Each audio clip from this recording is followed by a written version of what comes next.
Alors, bonjour mes chers amis et bienvenue dans cette nouvelle vidéo. Aujourd'hui, nous allons étudier la continuité des fonctions à deux variables sur leur domaine de définition. Et comme vous le savez, pour étudier la continuité sur un domaine, la partie la plus importante, c'est la continuité en un point, surtout là où il y a des problèmes, ces points particuliers-là. D'accord, donc c'est là où il y a généralement du travail à faire. Donc je vais rappeler ce qu'est la continuité en un point. Donc une fonction à deux variables, d'accord, est continue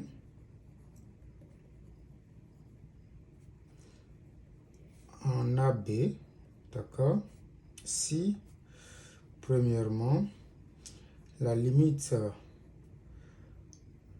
lorsque x, y tend vers AB de f de x, y, d'accord, existe, d'accord, mais si on doit mettre les deux conditions ensemble, je vais simplement dire que cette limite est égale à f de AB. D'accord? Donc ça, c'est la notion de continuité en un point. Sans plus tarder, je vais commencer par parler d'abord de la continuité, d'accord, sur R carré, d'accord, sauf peut-être au point 0,0. Donc, on voit clairement que cette fonction, d'accord, c'est un quotient de deux polynômes. Or, vous savez que les polynômes sont des fonctions très gentilles, sont des fonctions continues. Et puisque le dénominateur est différent de 0 en dehors du couple 0,0, d'accord, il s'ensuit que ce quotient, d'accord, est bien continu sur tout R carré, sauf, d'accord, peut-être en 0,0. Donc, on peut commencer par dire que f est continu sur R carré, sauf, d'accord, peut-être au point 0,0, d'accord, car quotient de deux polynômes, d'accord, dont le dénominateur est différent de 0. C'est tout. Maintenant, il faut maintenant regarder là où il y a du travail, c'est la continuité, d'accord, en 0,0. Donc, comme je le disais tantôt, pour étudier la continuité en 0,0, ce qu'on nous demande de faire exactement, c'est de déterminer que la limite de f de x, y, lorsque le couple x, y va tendre vers 0,0, donne exactement f de 0,0. D'accord? F de 0,0 ici, par définition, c'est égal à 0. Donc, très généralement, il faut le garder avec vous. Très généralement, pour déterminer cette limite, qu'est-ce qu'on fait? On calcule généralement la valeur absolue de f de x moins 0.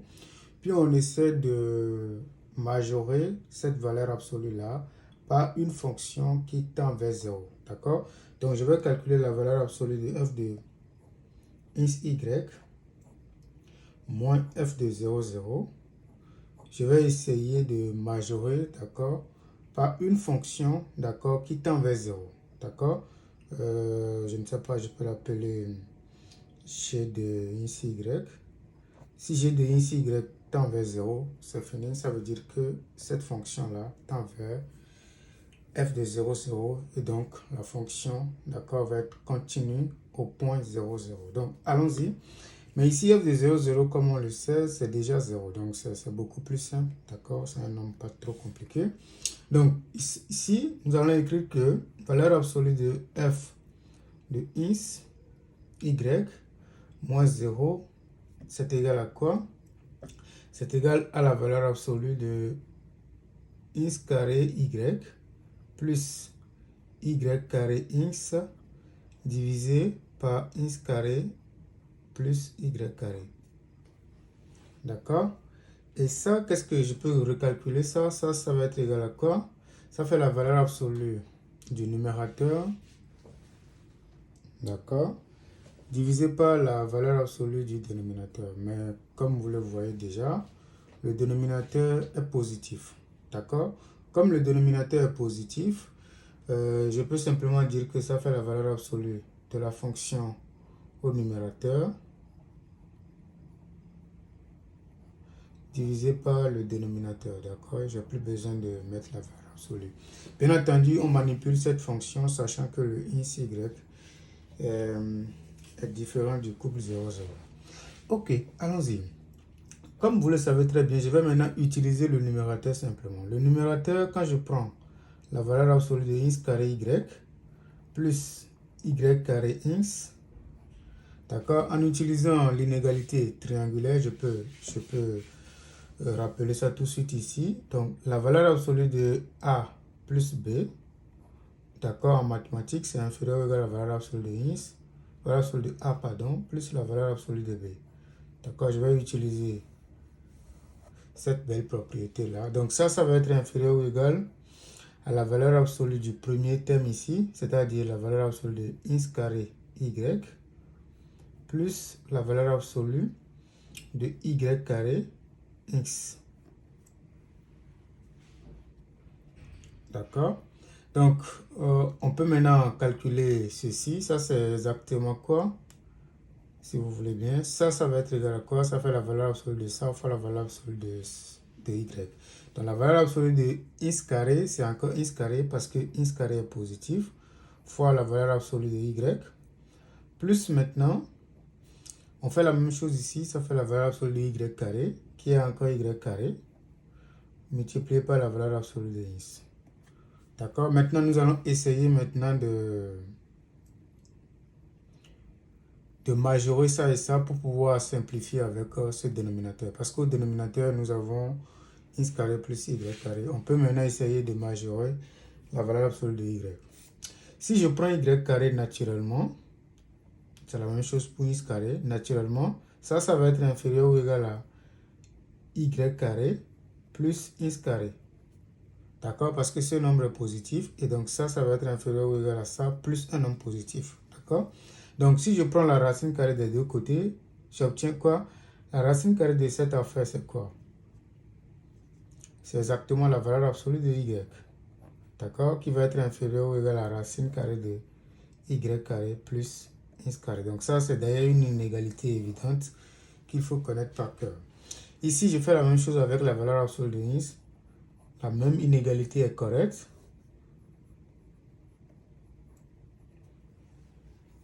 D'accord? Et donc, j'obtiens alors que la valeur absolue de y est inférieure ou égale à cette affaire-là.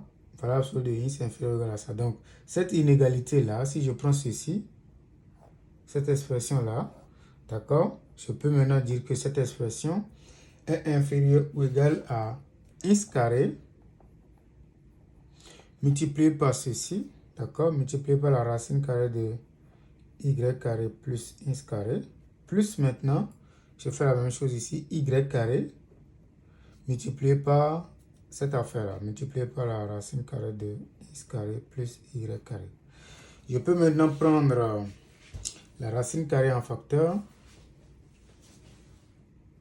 d'accord, puisque j'ai la même information, je peux mettre en évidence la racine carrée de x carré plus y carré, donc facteur de x carré plus y carré, d'accord. Maintenant, quand je vais maintenant diviser, quand je vais prendre tout ceci maintenant, parce que on a simplement le numérateur qui est inférieur ou égal à ça. Quand je divise, puisque c'est un nombre positif, quand je divise, j'obtiens que la valeur absolue de ins carré y plus y carré ins divisé par ins carré plus y carré. D'accord, ça va être inférieur ou égal parce que je dois diviser, c'est un nombre positif. Je n'ai pas besoin de changer le sens de l'inégalité. Donc quand je divise, j'obtiens tout ceci divisé par ça. Et donc, je peux simplifier les ins carré plus y carré. Et donc, il reste exactement ins carré, racine carrée de ins carré plus y carré. Qu'est-ce que je viens de faire exactement? Je viens de démontrer que la valeur absolue de f de ins y, d'accord, moins 0, est inférieure ou égale à la racine carrée de ins carré plus y carré. Et c'est exactement ce que j'étais en train d'expliquer. Lorsqu'on réussit à démontrer que la valeur absolue de f de ici y moins f de 0, 0, d'accord, est inférieur ou égal à une fonction qui tend vers 0, d'accord, c'est fini, d'accord, ça veut dire que la fonction, elle est continue. C'est très simple. Donc, ici, on vient de prouver que f de ins y moins f de 0, 0 est inférieur ou égal à cette fonction. Mais lorsque je tends le ins et le y, d'accord, vers 0, le couple 0, 0, on voit que ceci tend vers 0. Et donc, on vient de prouver que cette fonction f, elle est bien continue en 0, d'accord? Puisqu'elle était continue sur R carré privé de 0, 0, d'accord, lorsqu'on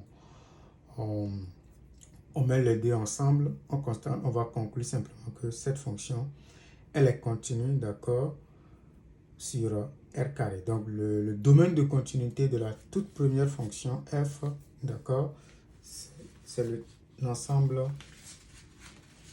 R carré, d'accord. Maintenant, nous allons prendre la deuxième fonction,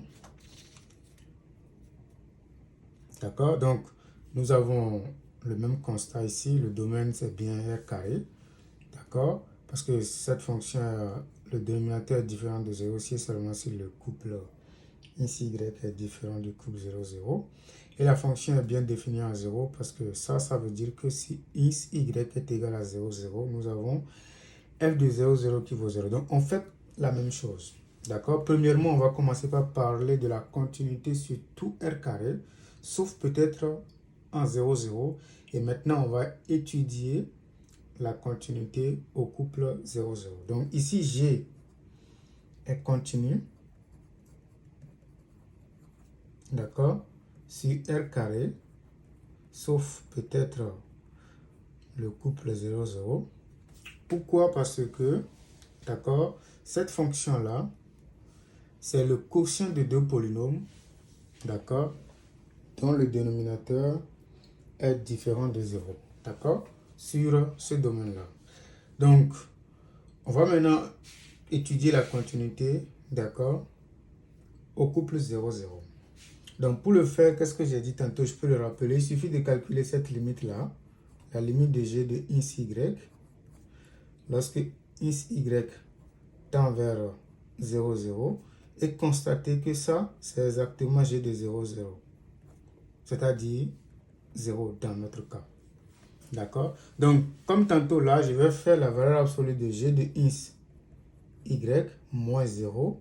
Je vais voir si je peux majorer par une fonction, une certaine fonction, je peux l'appeler h de ins y, qui va tendre vers 0. Mais dès que je ne réussis pas ça, je vais commencer par chercher des courbes, d'accord? Je vais commencer par donner des valeurs à ins ou à y pour voir si je vais trouver des valeurs différentes, d'accord? Donc, c'est très important de savoir faire la chose suivante. Donc, ici, qu'est-ce que je fais? Je peux essayer de prendre la valeur absolue de tout ceci, d'accord? Comme tantôt là, si je prends la valeur absolue de ins y, moins 0, c'est exactement la valeur absolue du numérateur sur x carré plus y carré. Mais ceci, quand je prends le numérateur, qu'est-ce que je peux faire? Je peux simplement dire que c'est inférieur ou égal à x carré plus y carré sur x carré plus y carré. Vous voyez ici, je tombe sur 1. Mais 1, c'est pas 0, ça ne tend pas vers 0. Donc, vous voyez, j'ai des difficultés. Donc, je peux réfléchir autrement et dire que, bon, peut-être, je peux utiliser une autre inégalité. Mais ça ne va pas marcher, d'accord? Ce qu'on va faire, c'est de choisir maintenant des directions pour voir si, rigoureusement, si la limite de ceci tend vers 0, ça veut dire quoi? Si on change, si on choisit n'importe quelle direction, d'accord? C'est-à-dire, vous prenez, par exemple, au point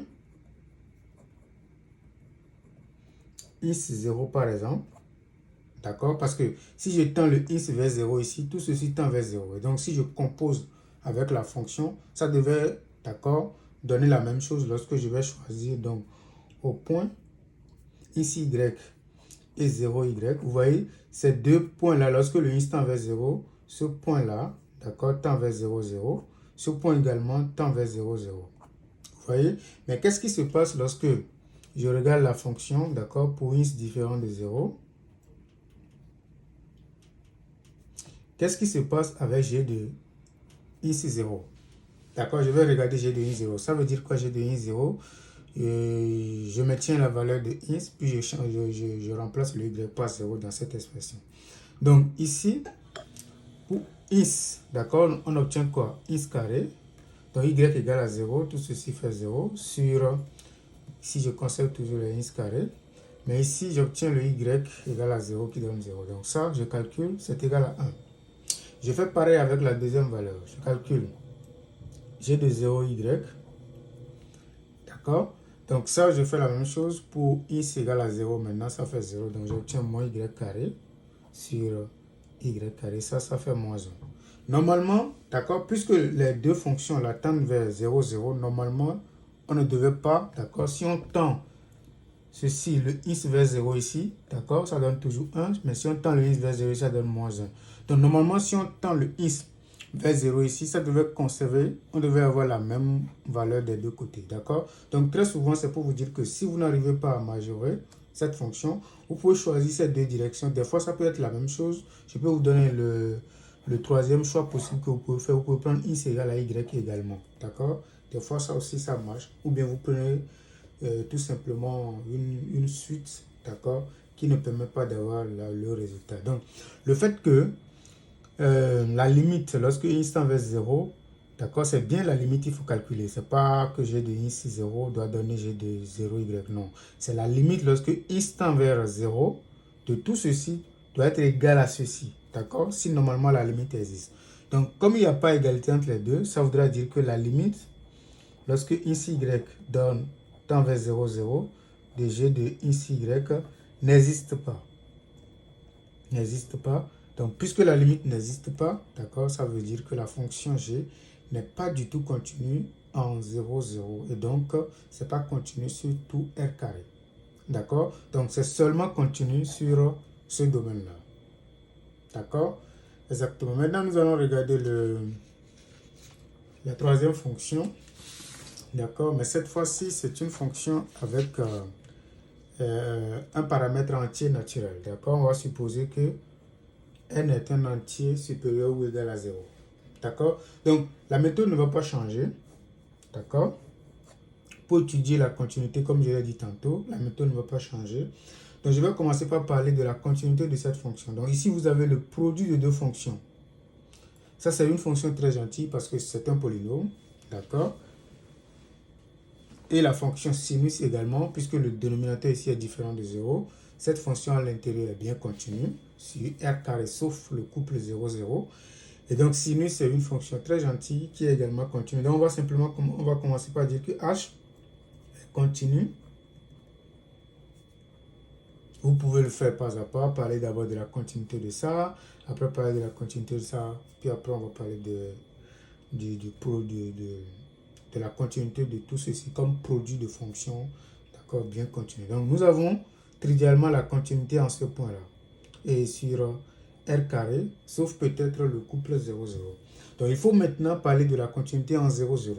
Donc comme tantôt, je vais commencer par faire la même chose, la valeur absolue de h de x, y moins h de 0, 0. D'accord? Donc ici, ça, c'est exactement la valeur absolue de x plus y à la n sinus de 1 sur la racine carrée de x carré plus y carré. Je fais la même chose. Je dois tenter d'abord l'encadrement. Je vais tenter, je vais voir est-ce que je peux majorer cette affaire-là. D'accord? Dès que je n'y arrive pas, je vais commencer par changer, choisir des directions possibles pour pouvoir trouver le résultat. Donc ici, vous savez très bien que ça fait la valeur absolue de x plus y à la n fois la valeur absolue de sinus de 1 sur la racine carrée de x carré plus y carré. Mais comme vous le savez très bien, valeur absolue de sinus est toujours inférieure ou égale à 1. Ça veut dire que tout ceci est inférieur ou égal à la valeur absolue de x plus y, le tout exposant n. D'accord? Ok. Donc, qu'est-ce que nous allons faire? Nous allons maintenant calculer cette limite. Ceci tend vers 0 lorsque x, y tend vers 0. Mais attention, d'accord? Attention, il faut faire attention. Là, il faut que le n soit strictement supérieur à 0. Parce que si le n est égal à 0, tout ceci va valoir 1. Et ce n'est pas bon. Donc, nous allons dire que ceci tend vers 0 si, d'accord, n est supérieur ou égal à 1. D'accord? Donc, en réalité, on vient de démontrer que la fonction h, elle est bien continue. D'accord? Parce qu'on cherche ici la continuité, mais suivant les valeurs du paramètre entier n. D'accord? Donc, nous avons ceci qui tend vers 0 si le n est supérieur ou égal à 1. D'accord? Donc, on peut commencer par dire que pour n supérieur ou égal à 1, h, d'accord, est continu, d'accord, sur r carré. Parce que nous avons déjà ceci et on vient de prouver qu'elle est continue au couple 0, 0. D'accord? Maintenant, pour n égale à 0 maintenant. D'accord? Pour n égale à 0, on peut simplement réécrire cette affaire-là. On aura affaire à quoi? Hy qui va être égal à sinus de 1 sur racine carrée de x carré plus y carré. D'accord? Si x, y est différent du couple 0, 0, 0, sinon. Donc, qu'est-ce qu'on constate ici? Tout de suite, lorsque on calcule maintenant la limite, lorsque x tend vers 0 ici, xy, le couple xy tend vers le couple 0, 0. Donc, ça va donner quoi? Ici, nous avons 0, ici 0, on a 1 divisé par 0 qui donne infini. Or, la fonction sinus n'a pas de limite, d'accord, à l'infini. Par conséquent, cette fonction n'a pas de limite en 0 également. Donc, pour n égale à 0, cette fonction n'est pas du tout continue. Donc, les valeurs de n, par exemple, pour que cette fonction soit continue au couple 0, 0, on voit que c'est seulement pour n supérieur ou égal à 1. Voilà, donc n'hésitez pas à commenter, à me poser des questions ou bien à me proposer des sujets sur lesquels vous voulez avoir des éclaircissements. Et surtout, partagez la vidéo et abonnez-vous. Merci, c'est la fin de cette vidéo.